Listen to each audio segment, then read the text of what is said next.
Ya, saya melihat kok wajah-wajah yang habis liburan ini agak capek gitu ya. Mari kasih salam kiri kanan, katakan Tuhan Yesus memberkati kita. Amin, puji Tuhan, mari berkemuliaan buat Allah kita. Haleluya.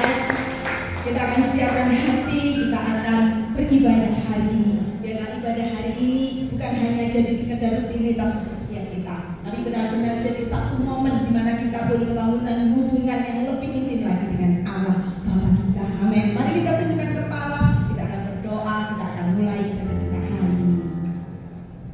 Terima kasih Tuhan, kami mengucap syukur. Segala pujian, hormat, kemuliaan hanya untuk Engkau. Kami ada sebagaimana kami ada hari ini, melewati hari-hari kami. Kami percaya selalu ada Engkau di dalam kehidupan kami, selalu ada Engkau yang menyertai kehidupan kami. Karena itu kami mengucap syukur Tuhan. Tidak pernah sekalipun Engkau meninggalkan kami. Engkau memandang kami sebagai milik kepunyaan-Mu. Engkau yang menciptakan kami milik-Mu Tuhan. Terima kasih Bapa, terima kasih. Kalau saat ini ada waktu yang terbaik, kami boleh ada di rumah-Mu.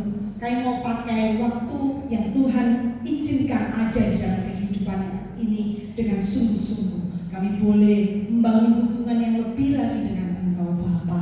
Berkati ibadah kami hari ini dari awal, pertengahan sampai akhir. Biar Engkau yang berkarya sepenuhnya, rencana-Mu yang terjadi di dalam kehidupan kami. Terima kasih Bapak, urapi setiap kami, urapi setiap pelayan-Mu, urapi hamba-Mu yang akan menyampaikan benih-benih firman-Mu.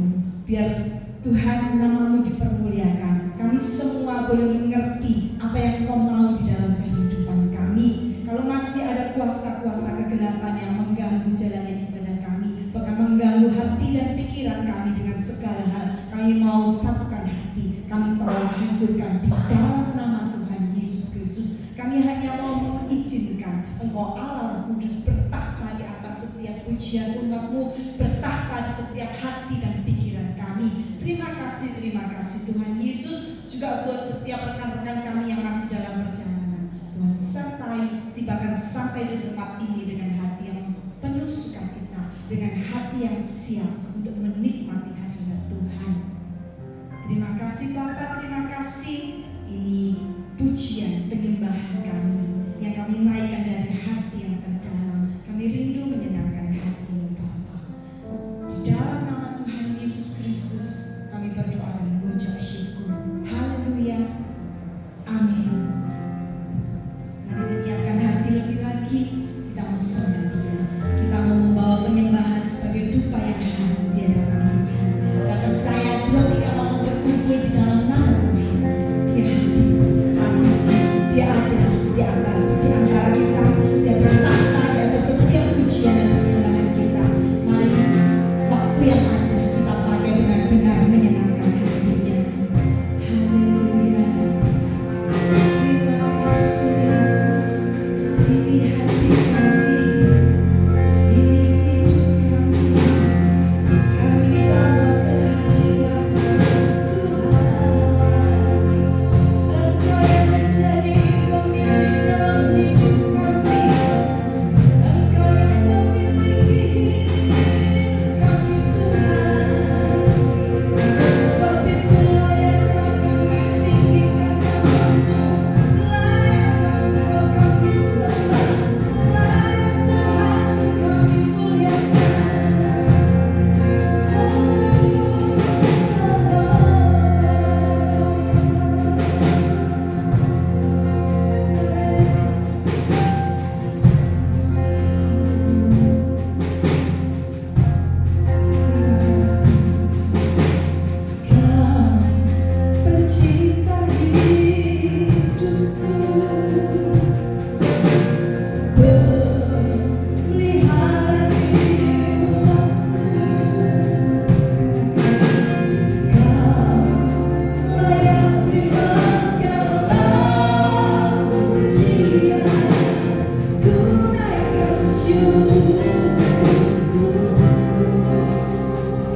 Mari menikmati segala kebaikannya dalam hidup kita.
bertambah. Amin. Sekali lagi kemuliaan buat Allah kita. Sama-sama katakan, God is so good. God is so good. God is so good. He's so good. Amin. Katakan, God is so good. God is so good.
Haleluya.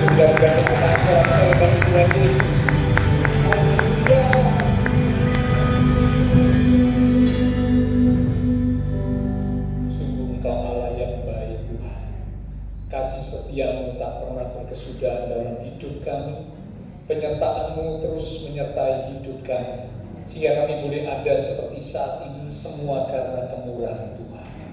Terima kasih buat kesempatan pagi hari ini, kami datang di rumah Tuhan, telah kami sampaikan puji-pujian sorak-sorai kami.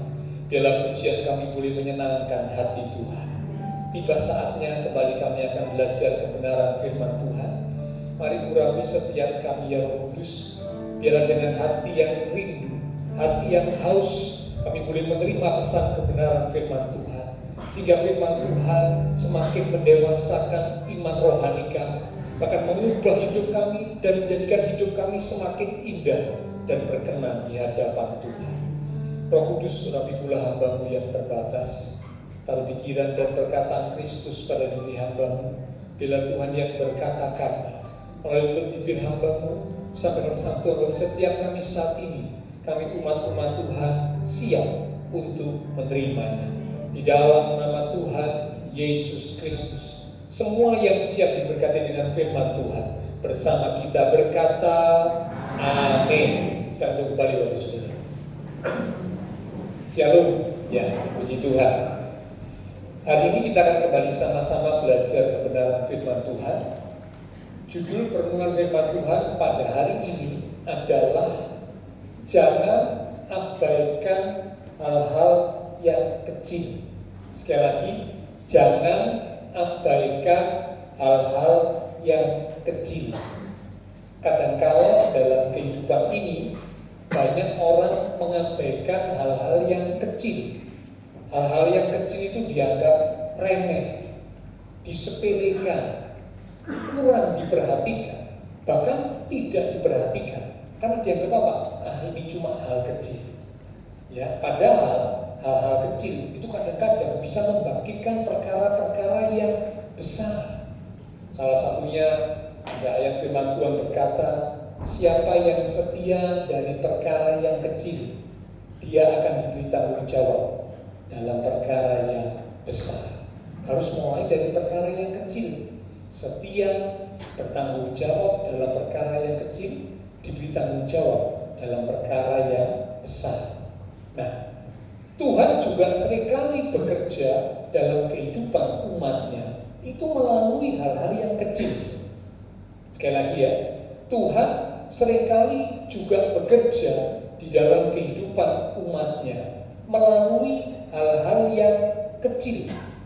Mari kita akan lihat, kita akan belajar pada pagi hari ini ya, beberapa contoh-contoh di dalam Alkitab yang membantu kita untuk mengerti ya, untuk memahami sehingga kita tidak menyepelekan, kita tidak mengabaikan hal-hal yang kecil yang ada dalam hidup kita. Ya, karena apa? Tuhan bisa bekerja melalui hal-hal yang dianggap kecil, remeh atau sepele. Tuhan bisa bekerja melalui hal tersebut. Kita akan lihat, kita buka dari 2 Raja-Raja pasal yang keempat di ayat yang kedua mulai.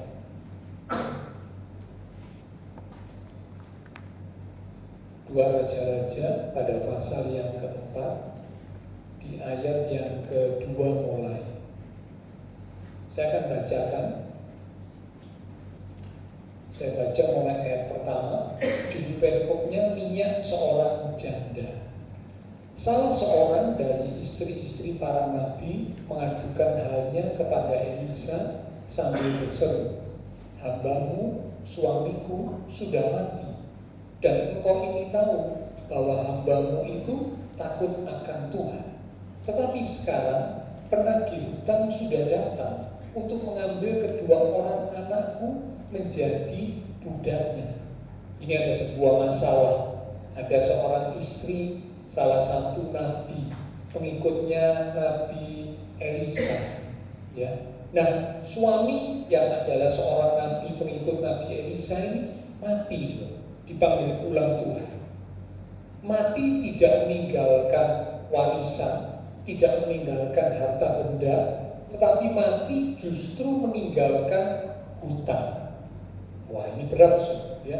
Sudah tinggal mati, ditinggali hutang. Waduh, bebannya semakin berat. Ayat yang kedua, jawab Elisa kepadanya, kepada si istri ya, yang mengadukan persoalan Apakah yang dapat kuperbuat bagimu? Beritakanlah kepadaku apa-apa yang kau punya di rumah. Berkatalah perempuan itu, hambamu ini tidak punya sesuatu apapun di rumah, kecuali sebuah buli-buli berisi minyak. Jadi Elisa bertanya, kamu kan minta tolong kepadaku. Apa yang kamu kehendaki untuk aku lakukan? Apa yang kamu punya? Lalu perempuan si istri ini berkata, kami atau aku tidak punya apa-apa, kecuali hanya sebuah buli-buli berisi minyak. Jadi hanya punya sedikit minyak dalam sebuah buli-buli. Yang lain tidak punya. Ya. Ayat 3. Lalu berkatalah Elisa, pergilah, mintalah bejana-bejana dari luar, daripada segala tetanggamu, bejana-bejana kosong, tetapi jangan terlalu sedikit. Kemudian masuklah, tutuplah pintu. Sesudah engkau dan anak-anakmu masuk, lalu tuanglah minyak itu ke dalam segala bejana. Mana yang penuh, angkatlah. Pergilah perempuan itu daripadanya, ditutupnya pintu. Sesudah ia dan anak-anaknya masuk, dan anak-anaknya mendekatkan bejana-bejana kepadanya, sedang ia terus menuang. Ketika bejana-bejana itu sudah penuh, berkatalah perempuan itu kepada anaknya, dekatkanlah kepadaku sebuah bejana lagi. Tetapi jawabnya kepada ibunya, tidak ada lagi bejana. Lalu berhentilah minyak itu mengalir. Kemudian pergilah perempuan itu memberitahukannya kepada abdi Allah, dan orang ini berkata, pergilah, jualah minyak itu, bayarlah hutangmu, dan hiduplah dari lebihnya, engkau serta anak-anakmu. Amin. Nah, Bapak Ibu Saudara, bagi si wanita ini masalahnya berat, karena suaminya mati, bahkan mati meninggalkan hutang.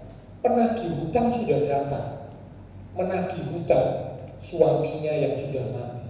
Dia tidak punya uang untuk membayar. Dia tidak punya apa-apa yang bisa dijual, apa-apa yang bisa digadaikan. Tidak ada. Ya, sehingga dia cuma bisa pasrah, menyerah dengan keadaan. Secara manusia sudah kehilangan harapan. Anak-anaknya terancam akan diambil oleh penagih hutang dan dijadikan budak. Ya, jadi kalau zaman dahulu, ya, kalau ada seorang yang berhutang tidak bisa bayar, itu anak-anaknya bisa diambil, dijadikan budak. Zaman dulu bisa begitu. Tapi kalau zaman sekarang tidak bisa. Zaman sekarang sudah ada hak asasi manusia, tidak bisa. Perbudakan sudah dihapuskan. Tapi zaman dulu, waktu Alkitab dituliskan, perbudakan itu ada. Saudara ingat kisah tentang Yusuf? Yusuf anak dari Yakub. Yusuf pernah dijual sebagai budak. Perbudakan itu ada. Nah, ini anak-anak dari wanita ini terancam untuk diambil dengan paksa dan dijadikan budak sebagai pengganti pembayar hutang. Ya, jadi karena itu, ya, alangkah baiknya kalau selama kita hidup, kita ini bisa mengatur, mengelola keuangan dengan baik. Ya, kehidupan makin lama makin sulit. Kalau Bapak Ibu Saudara dan saya tidak minta hikmat Tuhan, ya, tidak minta kebijaksanaan yang dari Tuhan, saya khawatir kita nggak bisa mengelola keuangan dengan baik, sehingga akhirnya lebih besar pasak daripada tiang. Akhirnya apa? Hutang yang satu belum selesai, hutang lagi.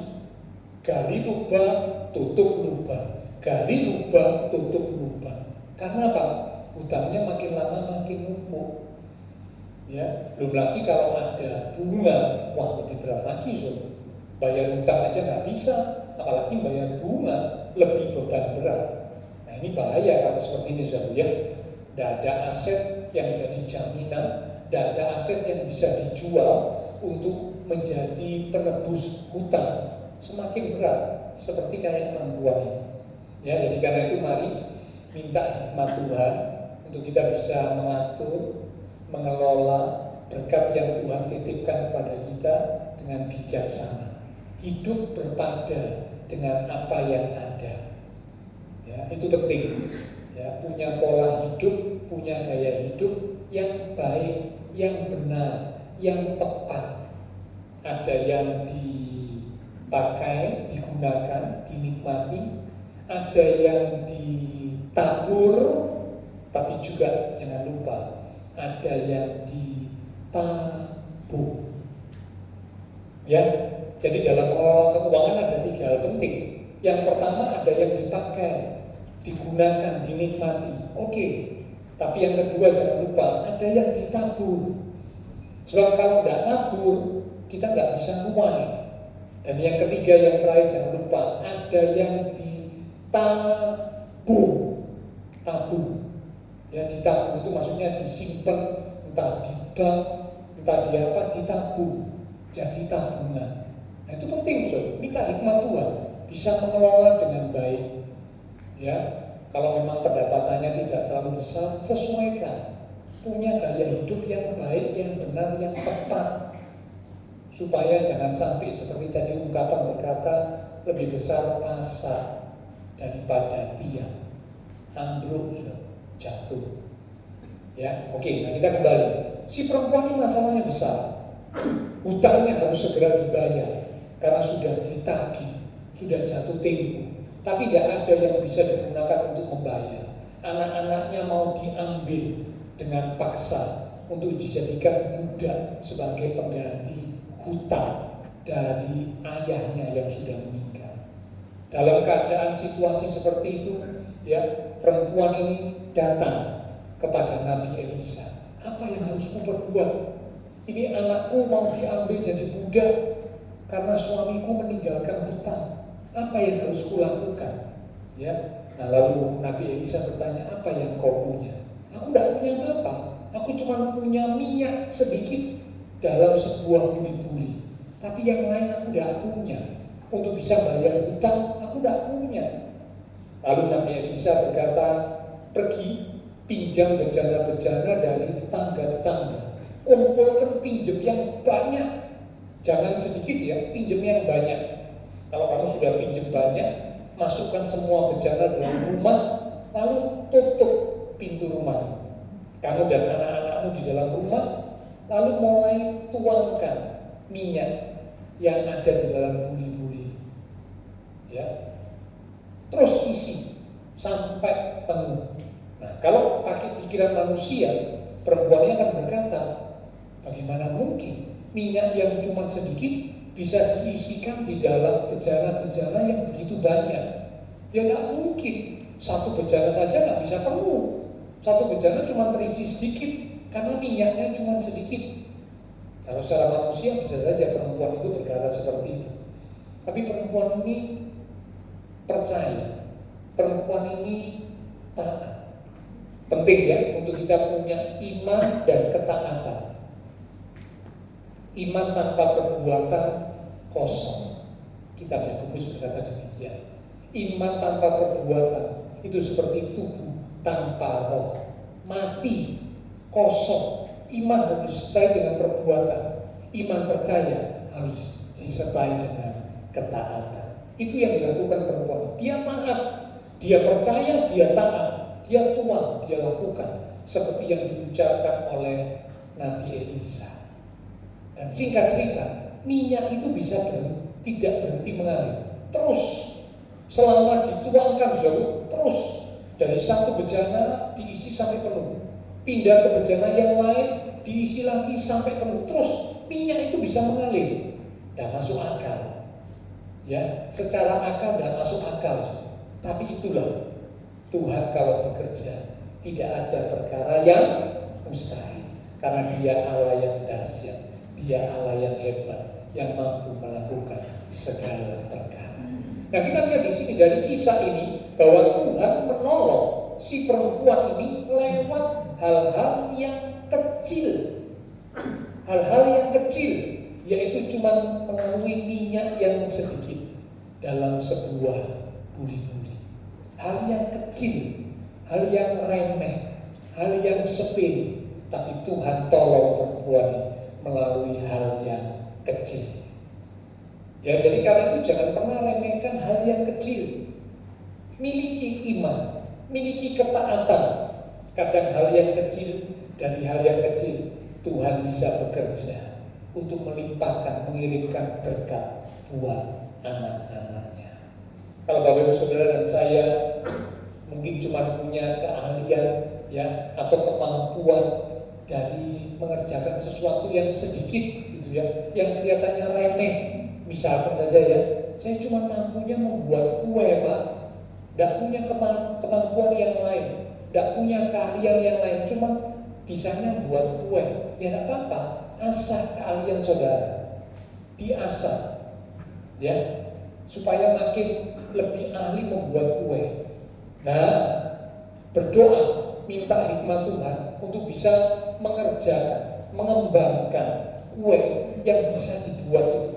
Mungkin dijual ke tetangga, ya, mungkin dijual ke teman-teman, ya, kenalan-kenalan, ya. Nah, minta hikmat Tuhan, kelola dengan baik, asah keterampilan membuat kue itu dengan semakin lebih baik. Sampai satu titik nanti Tuhan berkati. Dan ada yang mustahil. Dari mungkin usaha yang kecil bisa akhirnya jadi sebuah usaha yang besar, pembuat kue yang besar, ya, dalam jumlah yang banyak. Bahkan mungkin dan itu kemungkinan Tuhan berkati bisa jadi punya pabrik roti atau pabrik kue. Bisa, so. Ada banyak cerita seperti itu. Dari hal yang kecil tapi diasah, dilakukan dengan baik, dikelola dengan baik, minta hikmat Tuhan, tentunya mengandalkan Tuhan. Tuhan bisa memberkati. Karena apa? Tuhan bisa menolong lewat hal-hal yang kecil. Ingat peristiwa 5 roti 2 ikan. Bagaimana mungkin bisa memberi makan 5.000 orang lebih? Tidak mungkin. Secara manusia tidak mungkin. 5 roti 2 ikan. Bekalnya anak kecil. Apa artinya untuk orang sebanyak itu? Tidak mungkin. Tapi ketika ada di tangan Tuhan, diberkati oleh Tuhan, 5 roti 2 ikan bisa memberi makan 5.000 orang lebih. Karena 5.000 orang itu cuma laki-laki, belum terhitung perempuan, belum terhitung anak-anak. Wah, jadi jumlahnya lebih dari 5.000. Ada yang memprediksi mungkin 10.000, 12.000, ya. Nah, banyak jumlahnya. Tapi dari hal yang kecil Tuhan berkati sehingga akhirnya bisa memberi makan 5.000 orang lebih. Bahkan masih ada sisanya, ya, 12 keranjang. Nah, itu seringkali jadi gurauan, ya. Kenapa kok masih ada sisanya? Karena zaman dulu belum ada kresek, ya. Kalau zaman sekarang itu sudah pasti ludes. Sisanya tidak ada, semua bawa kresek, ya. Waktu dibagikan, kok sisa, dimasukkan kresek, ya. Tasnya juga gede-gede, dimasukkan ke tas, ya. Sehingga akhirnya mestinya sisa, tidak ada sisa, habis ludes, karena semua ngantongi bawa pulang, ya. Nah, dari hal yang kecil 5 roti 2 ikan bisa memberi makan 5.000 orang lebih. Daud mengalahkan Goliat cuma melalui sebuah bekal umban. Umban itu alih-alih, ya, bukan ketepil, tapi umban. Itu umban itu sejenis seperti kayak, nah, orang kalau melemparkan sesuatu, ya, entah itu lempar apa, biasanya lempar cakram atau apa itu kaki seperti kayak umban, ya, ada tali di ujungnya itu ada penadahnya, ditaruh cakramnya. Kalau Daud ditaruh batunya. Lalu kemudian diputer ini sampai pada satu titik dilepas batunya bisa tembus kena dahinya Goliat. Secara manusia apa arti umban dan batu-batu yang kecil itu? Tidak ada artinya. Karena apa? Goliat tinggi besar, punya senjata perang yang lengkap, bahkan dia juga mengenakan baju sirah. Ada baju sirah pelindung, ke toko, dia pakai semuanya. Secara manusia, umban dan batu, hal yang kecil, tidak akan mungkin bisa mengalahkan Goliat. Tetapi ketika Tuhan menyertai, ketika Tuhan beracara, sesuatu yang luar biasa terjadi. Batu yang kecil itu bisa mengenai persis di dahinya Goliat yang tidak tertutup oleh pelindung. Jadi yang lain kan semuanya tertutup oleh pelindung. Kalau andai kata batu itu kena pelindungnya Goliat, baju pelindungnya Goliat, ya percuma, mental, tidak terjadi apa-apa. Tapi batunya itu bisa pas kena dahi Goliat yang tidak ditutup, yang tidak tertutup oleh pelindung, sehingga Goliatnya jatuh. Tuhan bisa menolong melalui hal-hal yang kecil. Karena itu jangan meremehkan, jangan menyepelekan hal-hal yang kecil. Dibutuhkan iman, dibutuhkan ketaatan. Kalau Tuhan percayakan kita hal-hal yang kecil, mari percaya, kembangkan, minta hikmat Tuhan, diasah supaya jadi makin baik, makin berkembang, ya, sampai satu titik nanti kita bisa lihat berkat Tuhan dilimpahkan. Ini yang pertama, ya, Tuhan menolong lewat hal-hal yang kecil. Yang kedua, mengapa kita tidak boleh mengabaikan hal-hal yang kecil atau hal-hal yang kelihatannya sepele? Kalau yang pertama, Tuhan bisa menolong lewat hal-hal yang kecil. Yang kedua, Tuhan bisa menolong lewat cara-cara yang sepele. Sekali lagi, Tuhan bisa menolong lewat cara yang sepele. Mari kita buka Alkitab 2 Raja-Raja pasal yang ke-5. Tadi 2 Raja-Raja pasal yang ke-4, sekarang 2 Raja-Raja pasal yang ke-5. Kita maju satu pasal. Bisa minta tolong volumenya ditambah sedikit, Pak? Ya, terima kasih. 2 Raja-Raja pada pasal yang ke-5, di ayat yang ke-10 mulai. 2 Raja-Raja pasal 5 di ayat yang ke-10 mulai. Elisa menyuruh seorang suruhan kepadanya, kepada Naaman, mengatakan, pergilah mandi 7 kali dalam sungai Yordan, maka tubuhmu akan pulih kembali, sehingga engkau menjadi tahir. Tetapi pergilah Naaman dengan gusar sambil berkata, aku sangka, ini ya, ada kata aku sangka, bahwa setidak-tidaknya ia datang keluar dan berdiri memanggil nama Tuhan Allahnya, lalu menggerak-gerakkan tangannya di atas tempat penyakit itu, dan dengan demikian menyembuhkan penyakit kustaku. Bukankah Abana dan Parpa, sungai-sungai Damsik, lebih baik dari segala sungai di Israel? Bukankah aku dapat mandi di sana dan menjadi tahir? Kemudian berpalinglah ia dan pergi dengan panas hati. Tetapi pegawai-pegawainya datang mendekat serta berkata kepadanya, Bapak, seandainya Nabi itu menyuruh perkara yang sukar kepadamu, bukankah Bapak akan melakukannya? Apalagi sekarang ia hanya berkata kepadamu, mandilah dan kau akan menjadi tahir. Maka turunlah ia, membenamkan dirinya 7 kali dalam sungai Yordan, sesuai dengan perkataan abdi Allah itu. Lalu pulihlah tubuhnya kembali seperti tubuh seorang anak, dan ia menjadi tahir. Nah, Bapak Saudara, ini kisah yang menceritakan tentang seorang yang bernama Naaman. Seorang yang disegani, seorang yang dihormati, karena dia ini panglima perang dari kerajaan Aram. Ya.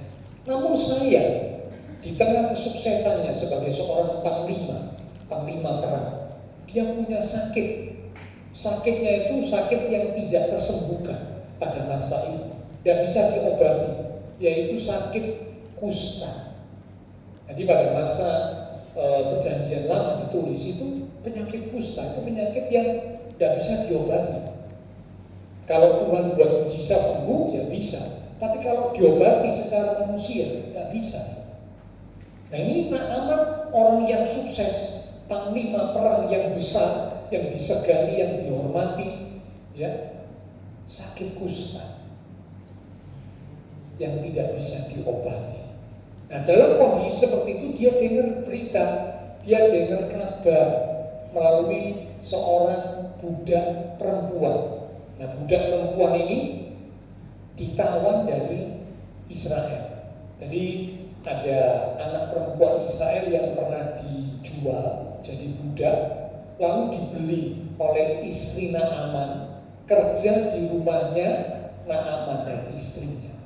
Nah waktu Naaman ini sakit, ya, dalam kondisi putus asa karena penyakitnya tidak bisa diobati, ya, mereka sudah berusaha dengan segala macam cara tentunya, ya, namun tidak bisa sembuh. Nah, budak perempuan yang dari Israel ini ngomong, wah, kalau Tuan Naaman ini bisa ketemu Nabi yang ada di Israel, Tuan Naaman ini bisa sembuh.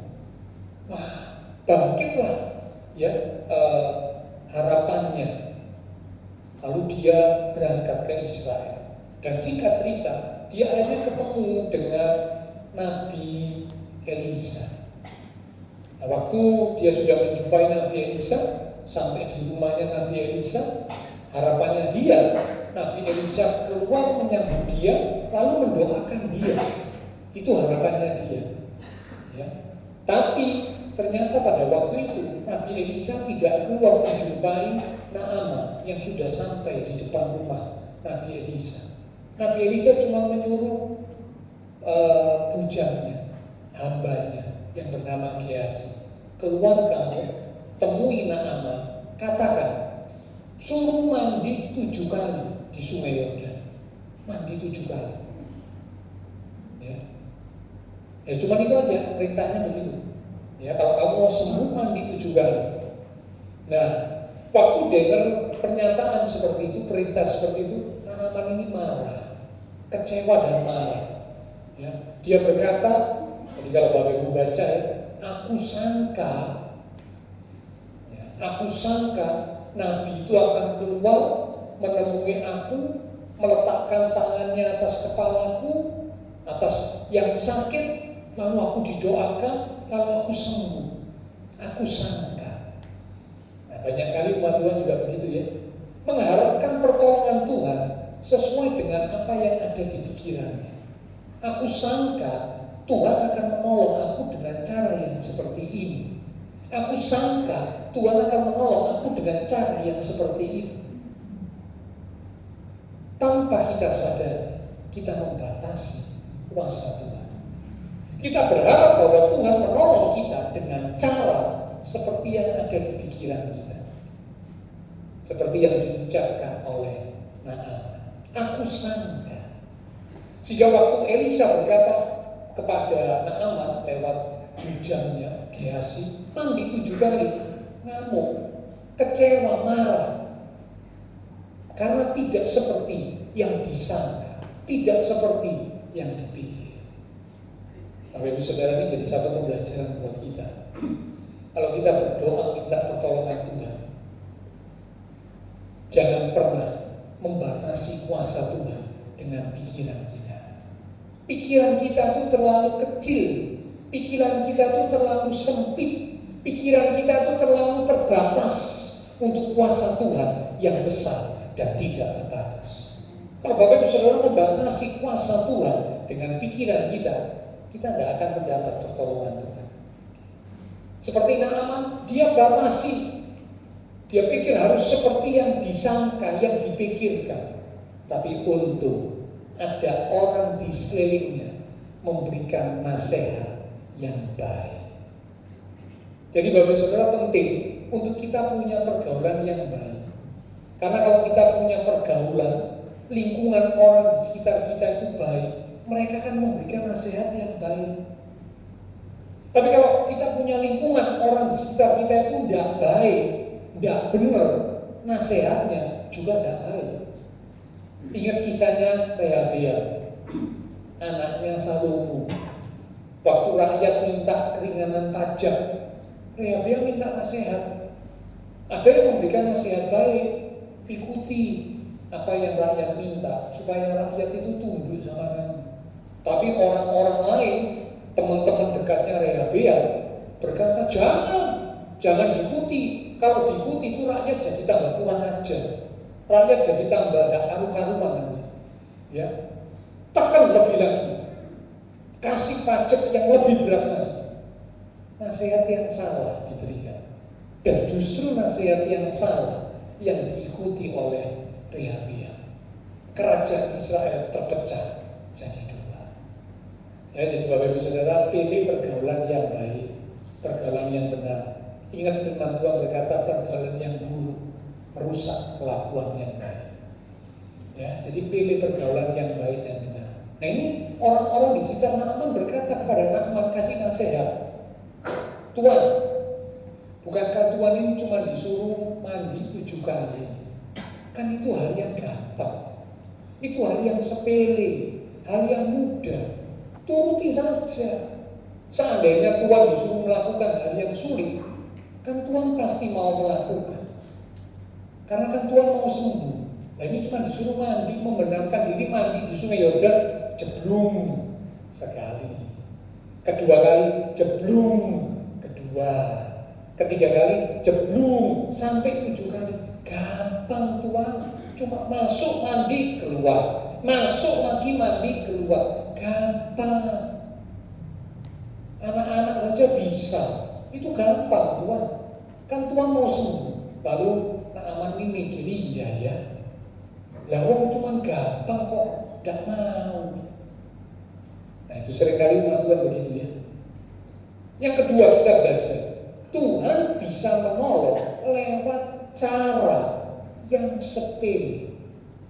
Bukan cuma hal yang sepele, bahkan cara yang kelihatannya sepele. Cuma mandi, sepele. Secara manusia ini sepele dan tidak masuk akal. Apa hubungannya kusta dengan mandi? Tidak ada hubungannya. Tidak akan bisa menyembuhkan. Karena apa? Saya percaya ini si Naaman ini dalam hidupnya pasti sudah berulang kali mandi. Berulang kali dia mandi, setiap hari dia mandi. Tapi kustanya tidak pernah sembuh. Lah kali ini disuruh mandi 7 kali. Nah, apa gunanya? Hal yang sepele. Tadi karena dapat nasihat yang benar, nasihat yang tepat, Naaman sadar, iya ya aku mau sembuh. Oh cuma dikasih perintah yang gampang, yang sepele. Dia benamkan dirinya. Dia masuk ke Sungai Yordan 7 kali. Dan ajaib, setelah 7 kali dia mandi di Sungai Yordan, sembuh, pulih, tahir. Ajaib. Tuhan bisa bekerja, Tuhan bisa menolong melalui cara yang sepele. Tembok Yeriko yang tebal roboh hanya melalui cara yang sepele. Apa caranya? Ngelilingi tembok Yeriko 13 kali. 6 hari, setiap hari 1 kali, berarti 6 kali. Hari yang ke-7 mengelilingi 7 kali. 6 ditambah 7 kan 13. 13 kali muteri. Ini cara yang sepele, gampang, ya. Secara manusia juga tidak masuk akal. Tembok yang tebal cuma dikelilingi. Gimana caranya bisa hancur dan roboh? Tidak mungkin. Bisa hancur itu kalau ada bom, ya. Ada senjata yang mungkin bisa menghancurkan. Tapi ini cuma mengelilingi. Tapi dari cara yang sepele Tuhan bekerja. Tembok yang tebal bisa hancur, bisa roboh. Laut kosong waktu Israel hendak menyeberang, dikejar oleh Mesir, pasukan Mesir. Tuhan membelah air dari laut Teberau atau laut kosong hanya dengan tongkat Musa yang diulurkan. Tongkat Musa yang diulurkan. Tongkat yang pernah berubah jadi ular itu. Waktu Musa menghadap Firaun, tongkat itu dilemparkan. tongkat bisa berubah jadi ular. Lalu kemudian setelah jadi ular dipegang lagi, belakangnya dipegang oleh Musa, berubah lagi jadi tongkat. Tongkat yang sama digunakan sesuai perintah Tuhan, ya, digunakan untuk diarahkan kepada laut terbelah. Dan ketika tongkat diulurkan diarahkan ke laut terbelah, Tuhan bekerja, air laut bisa terbelah. Cara yang sederhana, cuma tongkat yang diulurkan. Demikian juga ingat kisahnya waktu anak-anak buah dari Nabi Elisa mau bangun rumah. Mereka pergi ke tepi danau, mereka memotong dahan-dahan pohon yang ada di tepi danau dengan kapak. Sementara mereka memotong, tiba-tiba salah satu yang lagi memotong dahan pohon dengan kapak itu, mata kapaknya terlempar, lepas dari gagang kapaknya, lepas terlempar masuk ke dalam danau. Lalu yang namanya kapak itu kan berat, besi, ya. Nah, kapak kalau masuk ke air, kita tahu hukumnya, hukum alam kalau besi yang punya berat jenis lebih berat dari air masuk ke air, besi itu pasti apa? Tenggelam. Itu hukum alamnya. Dan memang benar, ketika kapak itu, mata kapak itu jatuh ke danau, tenggelam. Wah, yang maki ini bingung, so. Karena apa? Dia bilang, aduh cilaka, itu barang pinjaman. Ya, nah ini memang satu pembelajaran buat kita. Kalau pinjam itu mesti tanggung jawab, so. Ada orang kalau pinjam tidak tanggung jawab. Pinjam ya sudah, kalau rusak emangnya buat diri. Tidak boleh. Ya, kalau kita pinjam barang seseorang, kita harus bertanggung jawab atas barang yang kita pinjam. Itu umat Tuhan yang benar.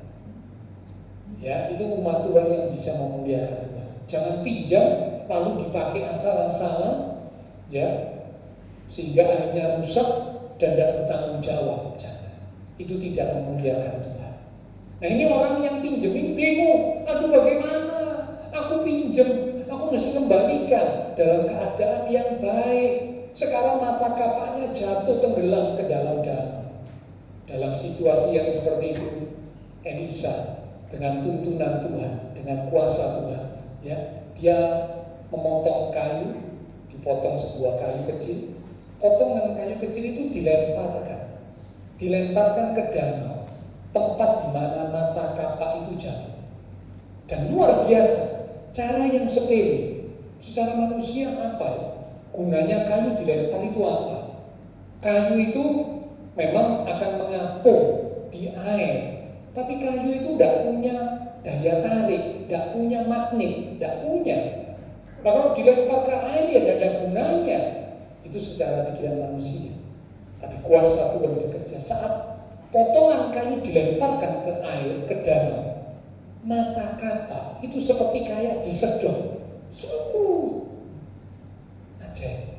Potongan kayu itu bisa kayak nyedot mata kapak, saudara. Narik mata kapak itu. Kalau saudara baca nanti di Alkitab ada tulisannya. Ya, jangan sampai saudara bilang, mosok ada Pak di Alkitab. Nah, ini ketoro, tidak pernah baca Alkitab.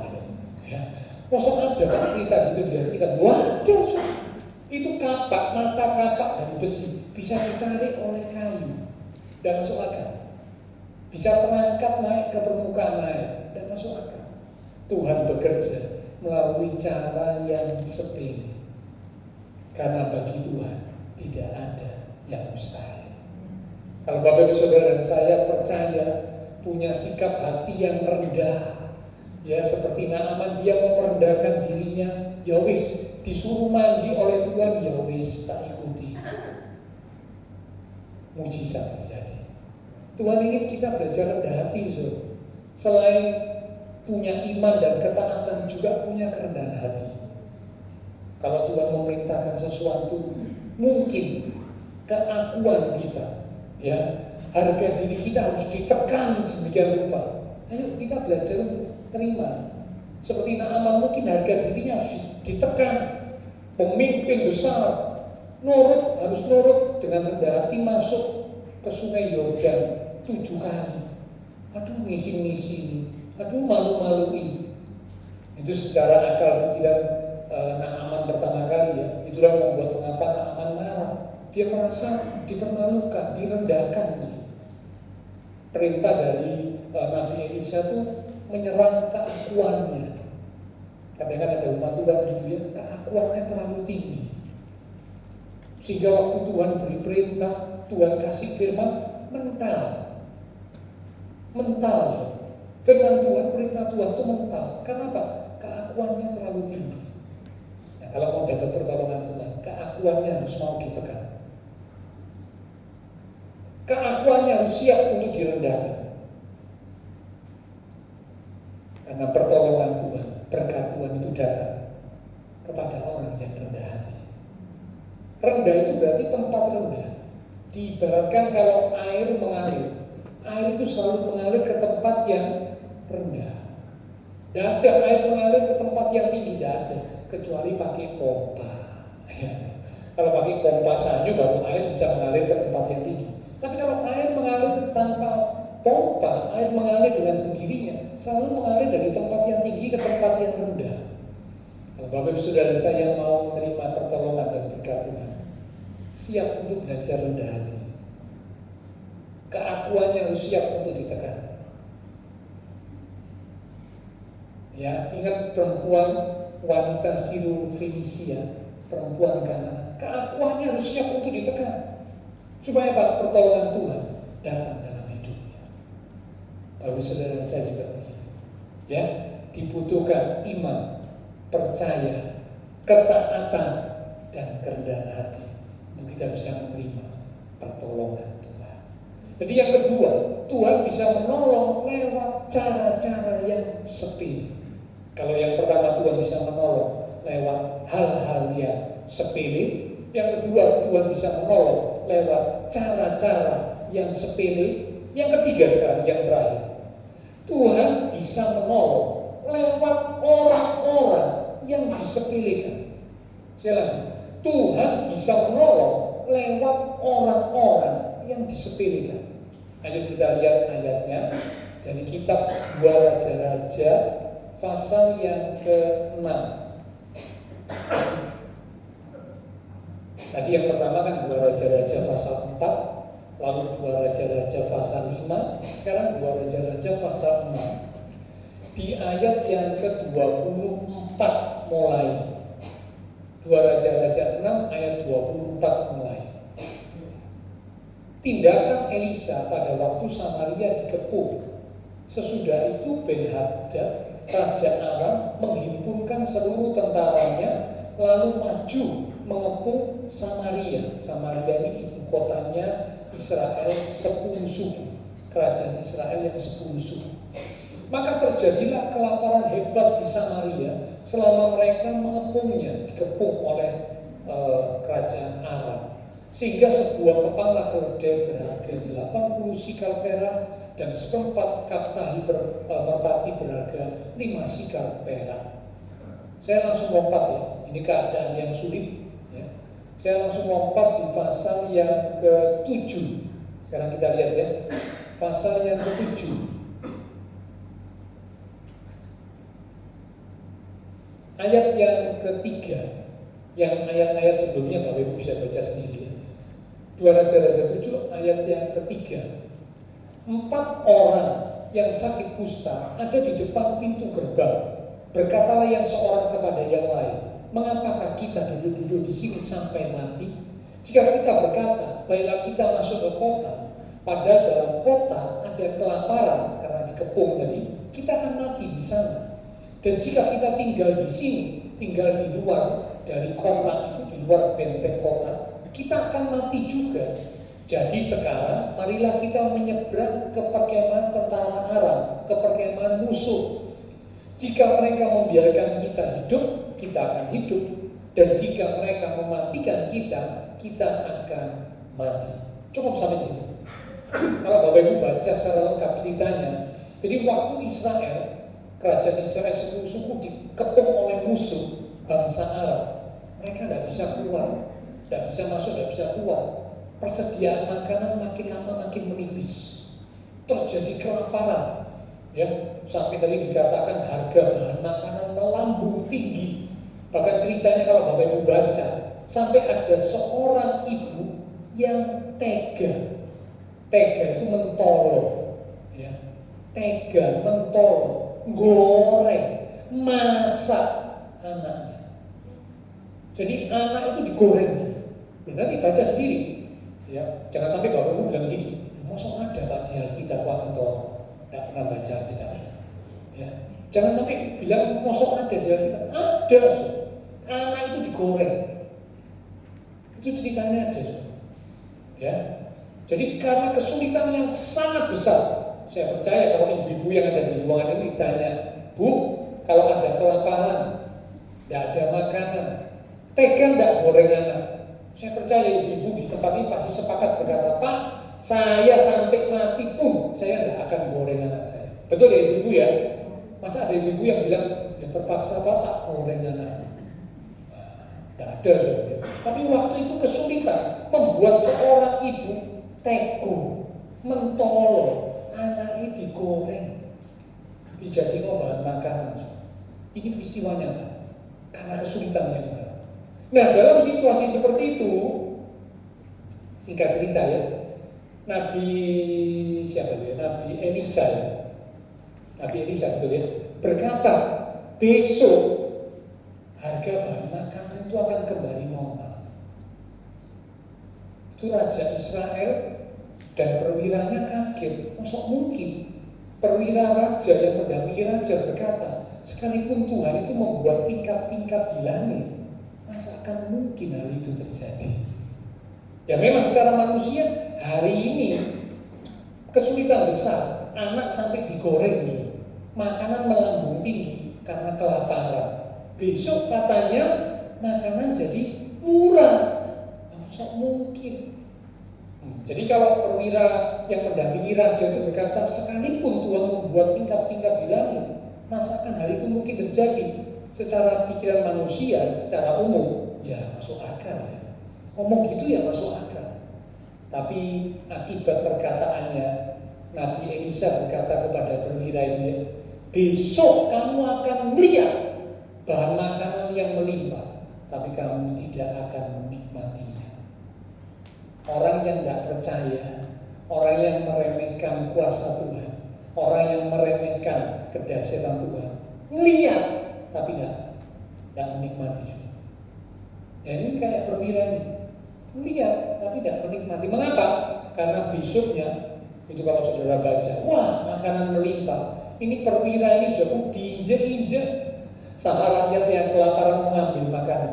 Perwira ini melihat makanan melimpah tapi dia tidak bisa menikmati karena dia diinjek-injek oleh orang banyak dan mati. Jadi orang yang tidak percaya kayak perwira ini cuma bisa melihat, tidak bisa menikmati dan akhirnya mati. Nah, pertolongan Tuhan dinyatakan kepada kerajaan Israel 10 suku melalui siapa? Melalui 4 orang kusta. 4 orang yang sudah diabaikan, sudah dibuang. Karena orang yang sakit kusta itu dikeluarkan dari kota, dikeluarkan dari kumpulan orang banyak, tidak boleh ada bersama orang banyak. Karena apa? Kusta itu, kalau aturan perjanjian lama ya, orang yang kena senggol, orang yang sakit kusta jadi najis. Jadi kalau orang sakit kusta ini satu ketika harus lewat di kerumunan orang banyak, dia harus berseru, najis, najis gitu. Nah itu ya, karena dia sakit kusta. Supaya orang minggir semua, supaya jangan sampai bersentuhan sama dia. Karena kalau orang bersentuhan sama orang kusta, jadi najis. Nah ini orang sakit kusta ini sudah diminggirkan gitu ya, sudah dikeluarkan dari kota, supaya tidak menajiskan orang-orang yang ada di kota. Jadi sudah diremehkan, disepelekan, dibuang. Tapi luar biasa, Tuhan bekerja menolong orang Israel melalui 4 orang kusta. Tuhan bisa bekerja melalui orang-orang yang disepelekan, melalui orang-orang yang terabaikan. Namun ketika Tuhan menghendaki, Tuhan bisa bekerja melalui orang-orang yang seperti itu. Sudah ingat kisah ketika istri Daud, anak-anak Daud, istri pengikut-pengikut Daud, anak-anak Daud, anak-anak pengikut Daud, ya, dan harta benda mereka dirampas dalam 1 Samuel pasal 30 di sebuah kota yang bernama Siklag. Itu nanti bisa baca ceritanya. Ya, 1 Samuel 30. Jangan sampai lagi tanya ya, mosok ada Pak? Ada. Ya, waktu dirampas di jalan, istri, anak, harta dihabiskan, rumahnya dibakar habis. Daud lagi di luar sama pasukannya. Yang ada itu cuma anak-anak dan ibu-ibu. Musuh datang, ibu-ibu, anak-anak dijadikan tawanan, harta benda dijarah, rumah dibakar. Ya, waktu Daud pulang kaget, tidak ada orang, istri tidak ada, anak tidak ada, harta habis, rumah terbakar. Itu dicatat, semua itu sedih, saking sedihnya itu orang-orang yang pengikut-pengikut Daud itu nangis sampai tidak kuat nangis. Jadi saudara ini tangisan yang berat ya, bukan tangisan biasa. Kalau tangisan biasa itu masih bisa nangis, masih bisa nangis. Tapi kalau tangisan berat itu nangis sampai tidak bisa nangis, karena tangisan yang amat sangat, kesedihan yang sangat mendalam, kehilangan istri, kehilangan anak, kehilangan harta benda, kehilangan rumah, entek kabeh. Dalam sekejap pulang melihat kondisi begitu, saya percaya ya, kalau kita yang ada di posisi itu pasti terpukul habis. Ini karena itu bisa dimaklumi ya. Lalu Tuhan berkata kepada Daud, kejar musuh. Wah, Daud ngejar, tapi Daud ya bingung. Ini ngejar, ini mau menuju kemana? Arahnya kemana? Selatan, utara, barat, timur? Tidak tahu. Daud tak ngerti. Ini musuh bawa keluarga mereka ini ke arah mana? Tidak tahu. Singkat cerita, di tengah perjalanan, Daud itu ketemu seorang lagi sakit, semaput, sekarat. Dalam keadaan lagi mau ngejar, tapi tidak tahu arah ya. Ada orang sakit, ada orang sekarat. Jujur, kalau kita yang ada di posisi itu, biasanya gimana? Ditinggal. Kenapa kok ngurusi orang ini? Aku sih bingung sama masalahku. Aku sih bingung sama kesulitanku. Nah, kok ngurusi orang ini apa? Ya, secara manusia kan begitu sebenarnya. Diabaikan saja orang begitu, ditinggal. Tapi Daud enggak. Orang itu ditolong, dikasih makan, dikasih minum. Setelah dikasih makan, dikasih minum, orang itu jadi pulih, kesehatannya pulih. Dia bisa sadar, dia bisa buka mata, dia bisa ngomong. Lalu ditanya oleh Daud, kamu ini siapa? Ya, kue itu sopo gitu ya. Ternyata orang ini adalah budak dari itu bangsa Amalek yang tadi menyerang tempat tinggalnya Daud di Siklag. Ini orang ini budaknya. Tapi waktu di perjalanan dia sakit, oleh tuannya ditinggal, dibuang, digeletak ya. Nah, lalu Daud tanya, kalau kamu mau budaknya orang Amalek yang habis menyerang itu Siklag, kamu bisa nggak menunjukkan arah kemana mereka pergi? Oh bisa, aku bisa menunjukkan arah kemana itu tuanku orang Amalek itu pergi, aku bisa. Tapi jangan bunuh aku ya. Akhirnya singkat cerita ditunjukkan jalan, dan Daud bisa mengejar atas petunjuk dari orang yang hampir mati. Ini sebuah cerita yang menunjukkan bahwa Tuhan bisa menolong lewat orang yang disepelekan. Ini orang yang sekarat ini kan orang yang sepele, orang yang diabaikan, tuannya saja buang. Ini orang yang terabaikan. Tapi Daud memperhatikan dan menolong orang. Tuhan bekerja, Tuhan menolong Daud lewat orang yang dianggap sepele. Ya, jadi dari pembelajaran ini pada pagi ini kita bisa belajar 3 hal. Jangan abaikan hal-hal yang kecil atau remeh. Karena mengapa? Yang pertama, Tuhan bisa menolong lewat hal-hal yang kecil.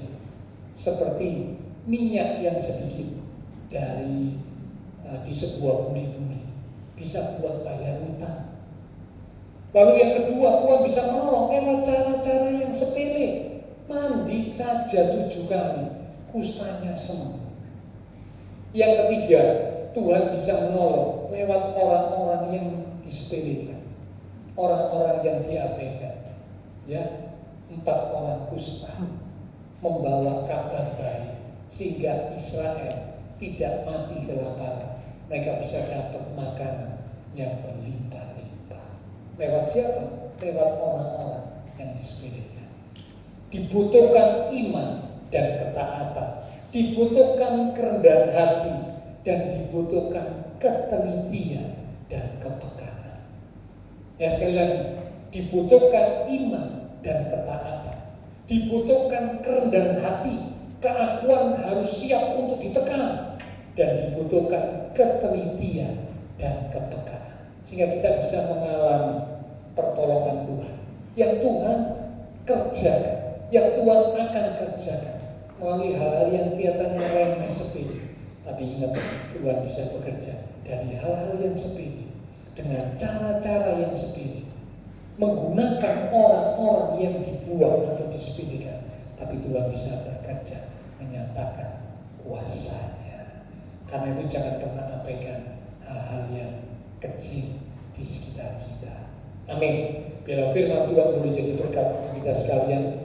Kita akan responi lewat satu pujian. Kita katakan, Tuhan punya 1000 cara untuk menolong kami.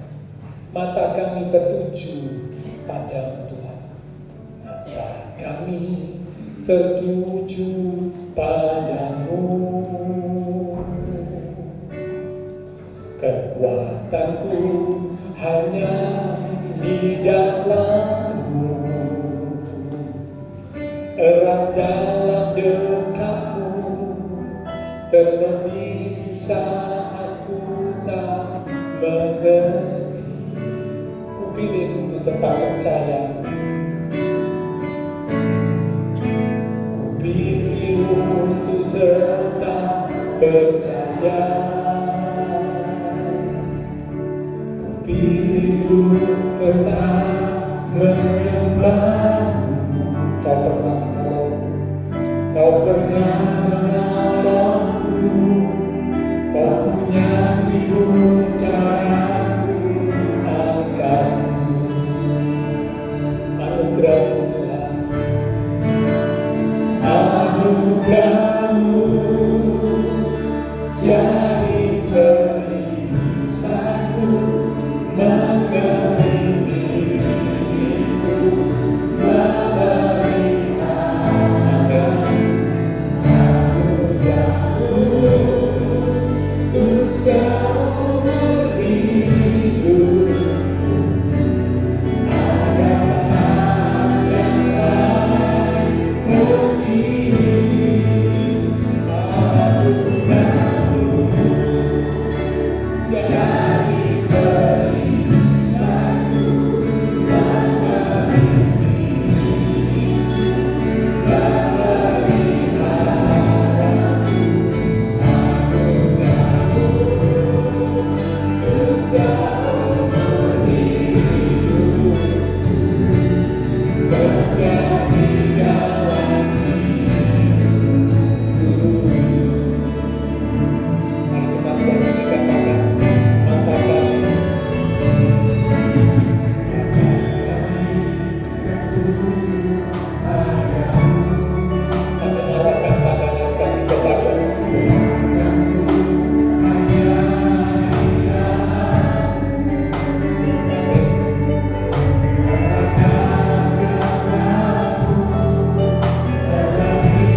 Kami percaya Tuhan bahwa Engkau punya 1000 cara untuk menolong kami.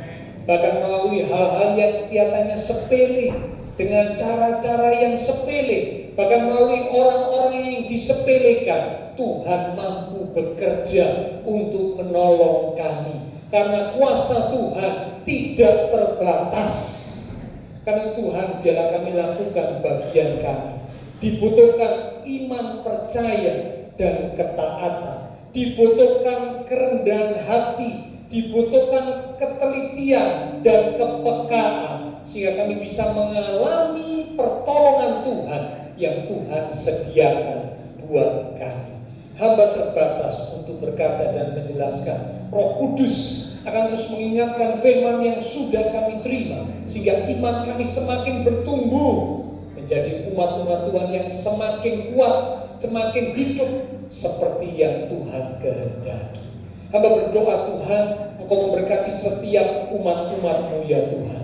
Diberkati iman rohani, diberkati keluarga rumah tangga, diberkati usaha pekerjaan, diberkati studi sekolah, diberkati kesehatan kami, bahkan diberkati masa depan kami. Terima kasih Tuhan. Hamba berdoa untuk semua yang sudah melayani, persembahan yang dipersembahkan, apapun yang dilakukan setiap umat-Mu, karena mengasihi Tuhan, Allah sumber segala berkat akan memberkati kembali berlipat kali ganda. Terima kasih Tuhan. Hamba berdoa juga buat setiap umat-umat Tuhan yang membutuhkan bantuan doa, untuk mereka-mereka yang sakit, untuk Bapak Setia Hadi yang sedang sakit di rumah sakit, untuk kesehatan Bapak Fransiskus, ayah dari Bapak Fahri. Demikian juga untuk teman-teman seiman kami yang lain yang sakit. Kami berdoa lewat tempat ini menyatukan hati dan iman kami. Bila kuasa Tuhan yang ajaib menjamah, pulihkanlah kekuatan, kesehatan, kesembuhan di dalam nama Tuhan Yesus Kristus. Oleh bila Tuhan Yesus, teman-teman seiman kami yang sakit boleh disembuhkan. Mereka yang lemah dikuatkan, mereka yang susah dihiburkan. Secara khusus berdoa untuk Bapak Ibu Iwan dan keluarga, di mana ibunda dari Bapak Iwan telah dipanggil pulang oleh Tuhan. Tuhan berikan kekuatan dan penghiburan kepada segenap keluarga. Terima kasih Tuhan Yesus. Bahkan mungkin ada yang menghadapi tantangan masalah, biarlah iman mereka tetap teguh di dalam Tuhan untuk menantikan pertolongan Tuhan dinyatakan pada waktunya. Kami berdoa memberkati bangsa negara kami Indonesia, pemimpin-pemimpin bangsa kami, kota kami Surabaya, bahkan juga tetangga lingkungan sekitar gereja Tuhan. Memberkati setiap jemaat-jemaat Tuhan yang berulang tahun sepanjang minggu ini, dengan pertambahan usia yang Tuhan beri, membawa kami semakin dekat Tuhan, semakin sungguh-sungguh kepada Tuhan. Terima kasih Tuhan. Setelah selesai ibadah, kami akan berpisah satu dengan yang lain, kembali ke aktivitas kami, kembali ke keluarga rumah tangga kami. Biarlah segala berkat, anugerah, damai, sukacita yang melimpah dari Allah Bapa Surgawi, kasih Tuhan Yesus Kristus, persekutuan dengan kuasa Roh Kudus akan terus memimpin menuntun langkah kehidupan setiap kita. Itu terus menegaskan mulai pagi ini sampai Maranatha Tuhan Yesus datang kembali. Di dalam nama Tuhan Yesus Kristus, semua yang percaya diberkati Tuhan. Mari bersama dengan iman kita berkata, Amin.